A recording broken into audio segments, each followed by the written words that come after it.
네, 살펴봐야 할 부산의 이슈 꺼내서 좀 꼼꼼하게 짚어드리는 시간입니다. 김해몽의 좀 부산 YMCA 김해몽 감사님 모셨습니다. 안녕하십니까. 반갑습니다. 예, 반갑습니다. 자, 오늘은 먼저 내달 26일 시행을 앞두고 있는 고준위 방사성 폐기물 관리에 관한 특별법을 살펴보려고 합니다. 해당 시행령안에 따르면 원전 부지 내에 고준위 방사성 폐기물 저장 시설을 지을 때 시설 반경 5km 이내 주민들을 대상으로 의견 수렴을 해야 한다라고 되어 있는데 지금 이 부분에 대해서 주민들이 반발을 하고 있는 거죠. 예, 건식 저장 시설 이 의견 수렴과 이 보상의 기준인 이 주변 지역을 시설 반경 5km로 정부가 정했는데요. 예. 이 시행령 제50조 1항에 규정된 이 부지 내 저장 시설 주변 지역 범위를 두고 이 원전 주변 지역 주민들과 한수원이 지금 팽팽하게 입장이 맞서고 있는 상황입니다. 예. 우선 여기서 좀 건식 저장 시설에 대해서 설명을 좀 드리면요. 예.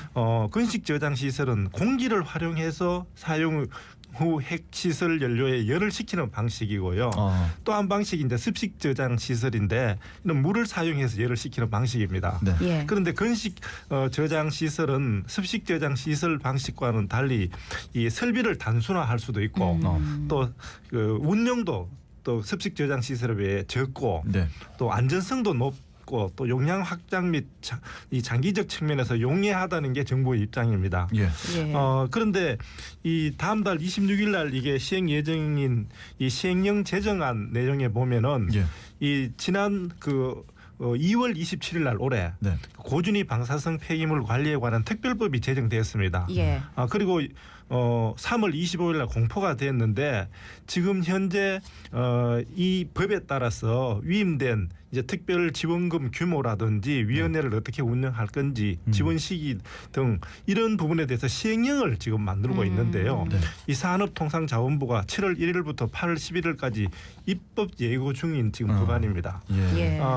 여기에 이제 이 내용들을 보면은 이런 절차들을 거치면서 주변 지역에 대한 지원 근거와 범위 등을 규정하고 있는데 주민공청회를 반드시 거쳐야 됩니다. 네. 지금 이 문제 때문에 지금 이렇게 갈등을 갖고 있는 겁니다. 예. 현재 고리 원전 부지에도 사용 후 핵연료 건식 저장 시설 조성이 추진되고 있습니다. 원전 소재 지역의 시민단체와 주민들은 방폐장에 대한 지원 범위를 방사선 비상 계획 구역인 30km 이내로 넓혀야 된다고 요래 정부에 촉구하고 있더라고요. 예, 주민들은 원전 주변 지역을 이 긴급 보호 조치 계획 구역이 이제 그 명칭이 있는데요. 예. 여기 30km로 확정해야 된다고 주장하는 겁니다. 주민들 주장은 원전 주변 지역 주민들의 안전이 최우선이다. 만약 사고가 발생할 시에 실제 피해가 확산될 수밖에 없어서 이 방사선 비상구역 구역인 30km 주변 지역 범위를 확대해야만 실질적인 주민 보호와 이 사회 수용성이 확보될 수 있다고 주장하고 있습니다. 예. 여기서 이 용어를 살펴보면 방사선 비상 계획 구역이라는 것은 네. 이제 원자력 시설에서 방사선 만약에 누출 사고가 발생할 경우에 예. 대비해서 주민들을 대피하거나 소개 등과 같은 주민 보호 대책을 사전에 집중적으로 마련하기 위해서 설정된 구역을 말합니다.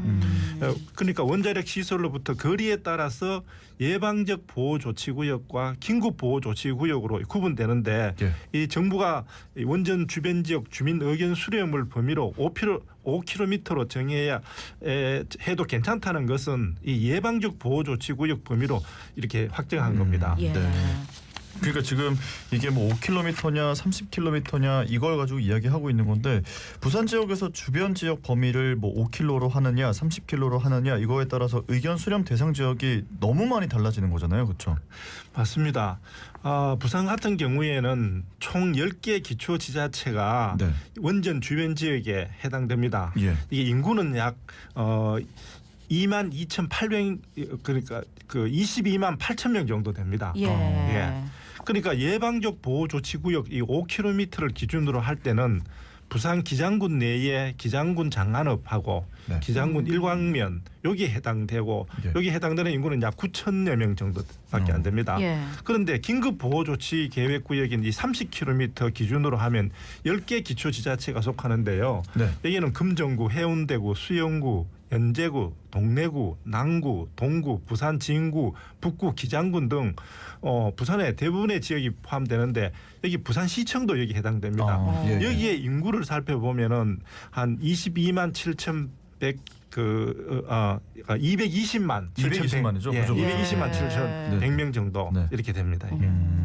정부는 건식 저장 시설이 중간 영구 저장 시설이 아닌 만큼 의견 수렴 대상을 30km 이내 지역으로까지 넓힐 필요가 없다 이렇게 주장하고 있습니다. 그런데 사실 주민들이 걱정하는 것도 이 부분입니다. 사용 후 핵연료 영구 처분장 부지를 확보하는 것이 굉장히 어렵기 때문에 결국에 건식 저장 시설이 영구 핵 폐기장이 될 수도 있다 이런 불안감이 있거든요. 네, 그렇습니다. 이 정부에서는 건식 저장 시설이 이 중간 또는 영구 저장 시설이 아니다. 예. 그래서 30km 이내 지역으로까지 넓힐 필요가 없다고 이렇게 얘기하고 있고요. 예, 예. 그렇게 되면 이제 정부 주장대로 하면은 주변 지역 5km 구역인 이 기장군 내에 장안읍하고 일광면 주민만 의견 수렴 대상이 됩니다. 예. 근데 만약 원전 사고가 났을 경우에 위험을 안고 있는 기장군 이외의 우리 부산 시민들의 의견은 무시되는 거죠. 네. 그러니까 핵연료 영구 처분장은 부지를 확보하는 것도 매우 어렵지만은 이 고준위 핵연료를 폐기하는 기술도 아직 완전하지 않다고 알려져 있습니다. 예. 예. 이 특별법이 이 제정되는 과정에서 특히 2024년에 이 국회에서 법안이 계류 중일 때 부산 지역 시민사회단체가 이 부분에서 강력히 반대했거든요. 네. 이유는 부산은 세계 최대 원전 밀집도를 보이고 있는데 이 고준위 특별법이 통과되면 이 한수원이 고리 원전 부지에 저력하는 건식 저장 시설은 영구적인 핵 폐기장으로 바뀔 수 있다. 그래서 영구화될 핵 폐기장까지 따게 된다면 부산의 미래는 매우 불안하고 그래서 그 시민단체에서는 그 부분에 대해서 지적을 한 겁니다. 네. 자, 고준위 방사성 폐기물 관리에 관한 특별법 이제 26일 시행을 앞두고 있는데 만약에 이 제정안이 그대로 시행된다고 하면 지금 계속 말씀드리고 있는 부분 중에 30km 내에 있는 주민에 대한 의견 수렴 절차는 밟을 수가 없게 되는 거죠. 맞습니다. 이 특별법이 건식 방식에 관한 내용이기 때문에 5km 이내 주변 지역 주민들 의견 수렴만 하도록 되어 있다는 겁니다. 예.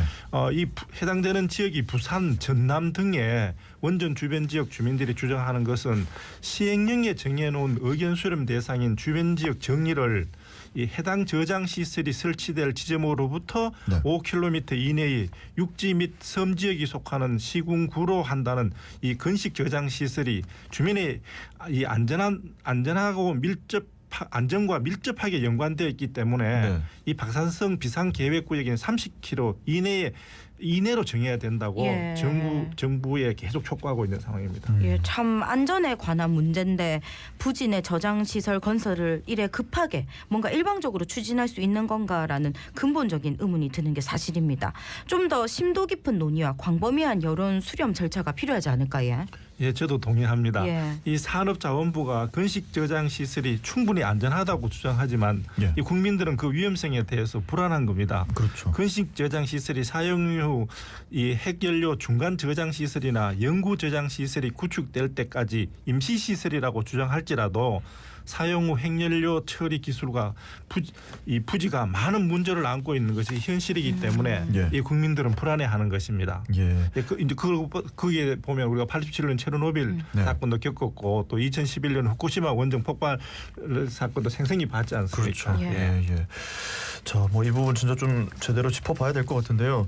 원전과 관련된 뉴스 하나를 또 짚어보고 싶습니다. 지난 윤석열 정부에서 체코의 신규 원전 사업을 수주한 성과를 좀 대대적으로 내세우는 모습이었었는데 들여다봤더니 당시 한전과 한수원이 미국 원전 기업 웨스팅하우스와 지나치게 불리한 방식의 계약을 맺었다라는 합의 내용이 뒤늦게 알려졌습니다. 이 부분 좀 짚어주시죠. 예, 그 원전 수주를 위해서 지나치게 좀 불리한 조건을 받아들였다는 이 굴욕 수주 논란이 지금 일고 있습니다. 예. 그 한국수력 원자력과 한국전력공사가 지난 1월 그 웨스팅하우스와 맺은 이제 타협 협정서에 보면은 예. 한수원과 한전이 한국형 원전 수출을 할 때 원전 1기당 6억 5천만 달러, 하나 약 9천억 정도 됩니다. 예. 이 물품 용역 구매 계약을 이 미국에 있는 웨스팅하우스와 체결하고 1억 7,500만 달러, 약 2,400억 원의 기술 사용료를 내기로 한 내용이 담겨 있는 게 확인되었습니다. 예. 이거 체코 사우디아라비아 지역이라면 약 100%, 그 외 지역은 50%의 원전 연료를 이 웨스팅하우스가 공급하고 한국이 소형 이 모듈 원전 등 이 차세대 원전을 수출할 때도 웨스팅하우스의 기술 자립 검증을 통과해야 된다. 예. 만약 계약 이행이 안 될 경우에 이제 은행의 지급을 보장하는 백지수표 성격의 보증 신용장을 1기당 4억 달러 규모로 발행해주고 예. 이 한전 한수원의 수출 가능 지역을 이 체코와 중동, 중앙아시아 또 동남아시아, 아프리카, 남미로 제한하는 조건도 있습니다. 그리고 계약 조건도 50년으로 이렇게 정해놓은 겁니다. 예. 예, 당장 한 건의 계약을 성사시키기 위해 너무 많은 것을 내준 게 아닌가 싶은데, 하지만 한전과 한수원은 비밀 유지 약정에 따라 내용을 밝힐 수 없다면서도 원전 산업의 구조상 불리한 내용이 아니라고 주장하고 있습니다. 이에 대통령실이 진상 조사를 지시했지요. 예, 대통령실도 이 산업통상자원부에 계약 체결 과정을 조사하라고 지금 지시를 내려놓은 예. 상황이고요. 예. 이 정치권에서는 이 굴욕적 계약이다 이렇게 하면서 국정조사와 감사 청구도 해보겠다고 지금 얘기를 하고 있습니다. 네. 자, 이렇게 해서 원전과 관련된 소식 좀 짚어봤고요. 다음 짚어볼 내용. 부산시가 올해 세 번째 추경 예산안을 편성했는데요. 예산안 내용을 일단 좀 살펴보겠습니다.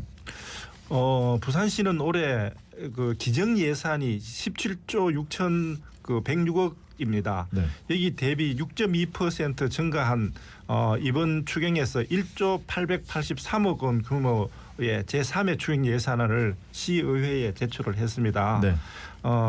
이제 부산시는 정부 2차 추경에 반영된 국고보조금하고 기금 여유 재원 그리고 지방채 발행으로 추가 확보된 재원을 활용한다 이렇게 했습니다. 네. 여기에 내용을 보면요.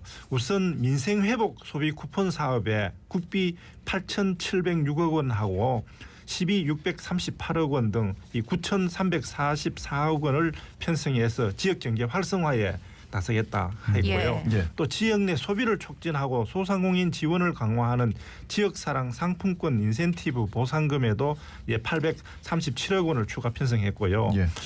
동백정 같은 경우에 시민들이 많이 이용하시죠. 지금 이번 달까지 환급률을 최대 7%로 운영했는데 다음 달 9월 달부터는 최대 13%로 확대합니다. 예.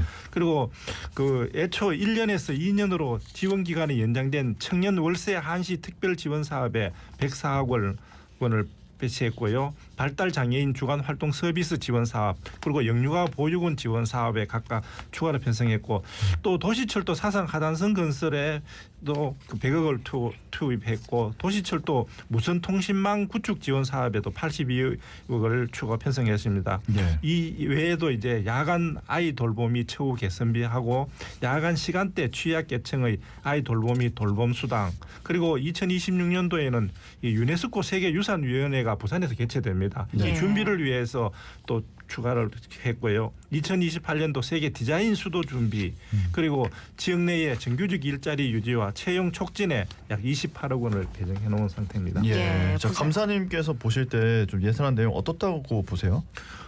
지금 이제 부산에서 그동안 그 예산 부분에 이제 부족했던 부분들이 국비가 들어오고 그리고 또 부산시가 자체가 마련한 이런 부분에 대해서는 부산시가 이후에 지역 경제를 좀 활성화시키는 데 도움은 될 것 같습니다. 예, 알겠습니다. 자, 빠르게 다음 이슈를 좀 짚어보겠습니다. 취약계층 생활 불편 해소를 위해서 부산시가 삼복도로 원도심에 마을지기 사무소라는 걸 만들어서 시작한 지 10년이 됐더라고요. 이제 현장에서 좀 반기는 분위기인데 사무소가 최근 5년간 절반 이상 문을 닫았다고요? 예, 마을지기 사무소는 이게 2015년도에 그러니까 10년 전에 도입된 예. 겁니다. 네. 이 마을지기란 먼저 좀 알아야 되는데 네. 이 행정을 총괄하는 이 마을지기 그러니까 어떤 주민들의 민원이 들어오면은 이런 부분들을 정리해서 이렇게 어떤 것들을 지원하고 어떤 부분들을 주민들과 함께 할 것인가 이런 부분들이고 예. 또 여기에는 또 만물 수리사 모든 그 마을에 있는 그러니까 뭐 집수리, 네. 차량 이동 서비스, 오. 도배, 또 전기 고치는 거 이런 생활 만물들에 대해서 고치는 이 만물 수리사 이렇게 두 분이 상근을 하면서 예. 그리고 두 분은 지역 주민들 중에서 선정을 합니다. 예. 이렇게 해서 노후주택이 밀집한 지역이나 또는 삼복도로 원도심 등에서 이 주민 편의 시설을 도우는 역할을 했는데요. 이 마을주지기 사무소가 2020년대에는 15개 구군에 50개소가 운영되었습니다.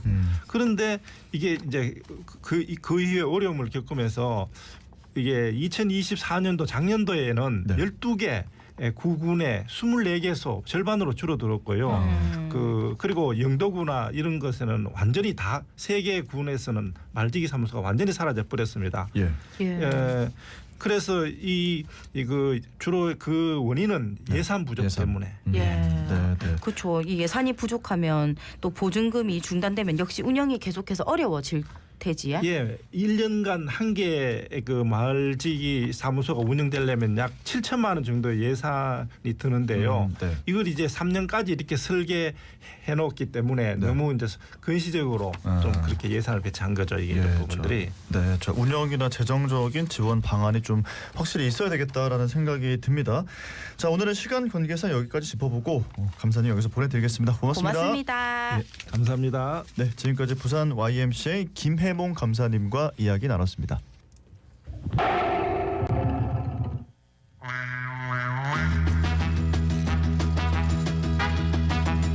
부산 오늘도 무더운 날씨가 이어지겠습니다. 밤에는